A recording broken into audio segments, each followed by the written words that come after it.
Mais laissez-moi commencer par une remarque générale. La remarque générale, pour situer un petit peu le PPP et autres rôles du secteur privé, la question pour moi c'est quelle est exactement la politique économique du pays et comment le pays définit le rôle du secteur public ou de l'État en tant qu'institution, je dirais, de régulation et le rôle du secteur privé. Et ce n'est pas toujours clair, ce n'est absolument pas clair, ni, je dirais, au niveau du gouvernement, je ne parle pas du gouvernement actuel, mais des gouvernements qui étaient là depuis un certain nombre d'années, et pas uniquement des 3 dernières années, et le rôle, évidemment, du secteur public en tant que, je dirais, animateur et en tant que régulateur, formulateur de stratégies et de politiques pour du développement économique. Et est-ce que le secteur privé a un rôle, et en particulier le PPP? Je voudrais tout simplement donner 2 petits exemples et je vous laisse conclure s'il faut effectivement faire appel au secteur privé et dans quelle mesure et à quel niveau. Si aujourd'hui on considère la question qui me paraît extrêmement importante, c'est la question de l'emploi en Tunisie, où chaque année on a 80 000 emplois, ou 70, on peut dire entre 70 et 80 000 emplois, demande d'emplois supplémentaires. Ici, on considère les 650 000 qui sont au jour d'aujourd'hui demandeurs d'emploi, malheureusement c'est des chômeurs. Ici, on considère, avec la meilleure des hypothèses, qu'on va résorber les 650 000 sur 10 ans, ça veut dire qu'il faut créer 65 000 emplois supplémentaires. Si vous ajoutez les 80 000 ou même 70 000 sur les 65 000, vous avez 135 000 emplois à créer. Le secteur public est déjà plus que saturé. Et admettant qu'on va faire un effort extraordinaire avec les renouvellements et autres, et vous pouvez absorber 20 000 au maximum. Ça veut dire qu'on aura besoin de créer 115 000 emplois par an. Et ayant mis de côté le secteur public, je vous pose la question, où et qui va créer les 115 000 emplois supplémentaires si ce n'est pas le secteur privé? Donc, ce n'est plus, je dirais, un choix d'ordre idéologique. Ça ne devrait plus se débattre, on devrait dire que devons-nous faire pour encourager et promouvoir l'effort et l'investissement du secteur privé pour créer de l'emploi pour nos jeunes, pour nos diplômés et pour ceux qui malheureusement sont encore au chômage. Je donne un autre exemple pour vous peut-être confirmer un petit peu, parce qu'on peut se poser d'autres questions sur le rôle du secteur privé. Si vous prenez cette problématique de l'emploi et uniquement de l'emploi, pour créer les 115 000 emplois supplémentaires dans le secteur privé, toute l'économie doit évoluer, doit croître entre, à mon avis, 7 et 9% par an pendant au moins une quinzaine d'années. Chose que nous n'avons jamais faite depuis l'histoire du pays, même quand on était dans la période la plus stable et où l'investissement privé a atteint ses maximums, y compris les IDE, on les appelle les IDE, donc les investissements étrangers. Ça veut dire quoi? Ça veut dire qu'il va falloir, étant donné notre marché qui est très petit, 11 millions, ça veut dire qu'il faut absolument qu'on accroît nos exportations. Et on les accroît pratiquement, j'ai calculé avec un coefficient de corrélation entre la croissance et entre les exportations, il faut pratiquement les tripler. Qui va exporter à pratiquement une croissance de l'ordre de 15 à 20% par an? Avez-vous vu un État, un secteur public qui exporte quoi que ce soit dans le monde entier? C'est encore le secteur privé qui doit faire l'effort d'exporter et de trouver des marchés. Donc ce n'est pas une position idéologique de dire qu'il faut encourager et promouvoir le secteur privé, c'est une nécessité économique.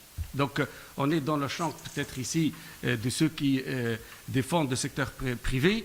À mon avis, je ne le défendrai pas, je défends la création d'emplois, je défends la croissance économique, et ça, je ne la vois pas venir sans qu'il y ait un secteur privé très fort.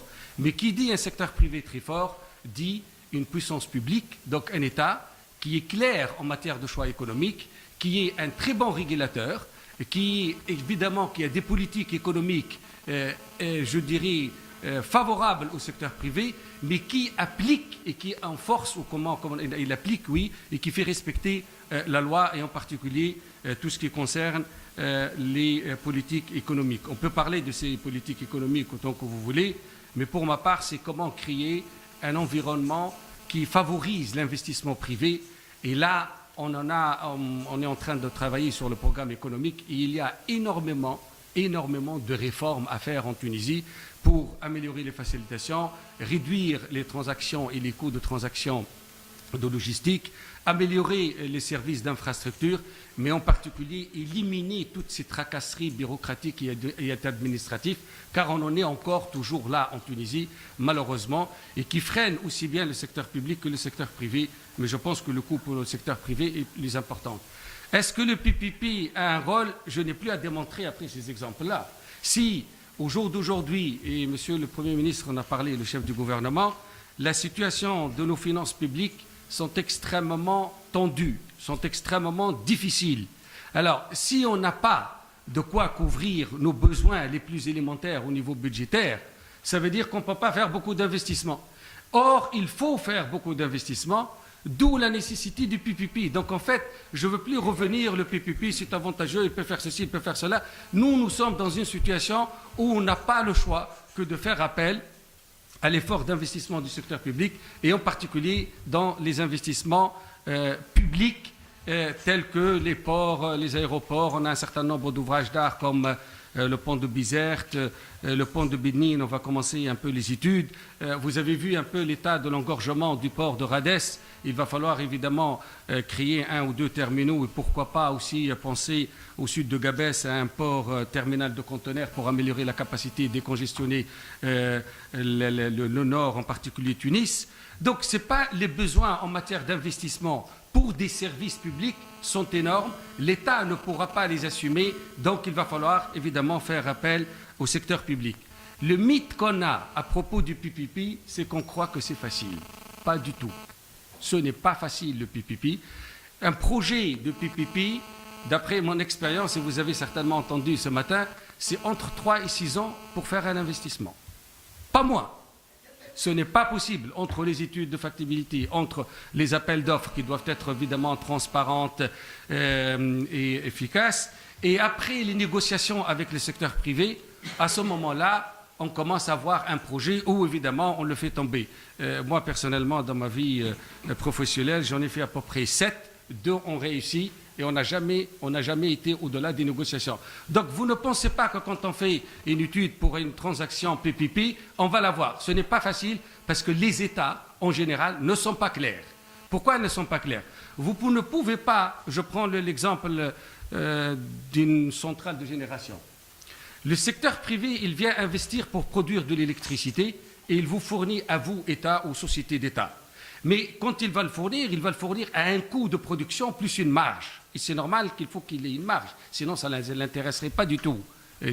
Or, l'État va le vendre de l'autre côté d'une façon, je dirais, à un tarif subventionné.